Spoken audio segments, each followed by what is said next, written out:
Այսօր թեև կարող ենք փաստել, որ Վազգեն Սաղաթելյանի եւ Սամսոնյան Նարեկի մասով գերմանական մի պարբերական անդրադարձ է կատարել Հայաստանում քաղաքական բանտարկյալների արկայության մասին եւ Սամվել Կարապետյանի մասին տարբեր միջազգային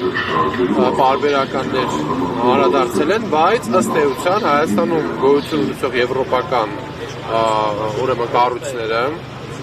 Եվրամիության դեսպանատանները որևէ չեն արձագանքում, որ Հայաստանում կա քաղաքական բանտարկյալներ, որևէ չեն արձագանքում, որ Հայաստանում չկա խոսքի ազատություն, որևէ չեն արձանագրում, որ կա ժողովրդավարության խնդիր Հայաստանի Հանրապետությունում։ Հայաստանի Հանրապետությունում չկա խոսքի ազատություն, որովհետև այսօր 48-ից ավել մարդ կալանավորված է իրենց խոսքի համար, բացառապես նրա համար, որ նրանք դիմադիր կարծիքներ ունեն։ Մեկին կալանավորել են նրա համար, որ ասել է մեր ձևով, մեկին կալանավորել են նրա համար, որ քաղաքական կարծիքը արտահայտ է, մեկին կալանավորել են նրա համար, որ պոդքասթի ժամանակ ինչ-որ բան է ասել, մեկին կալանավորել են նրա համար, որ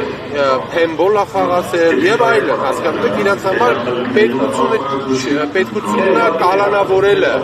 պետքություն չկա ժողովրդավարության հաստատման։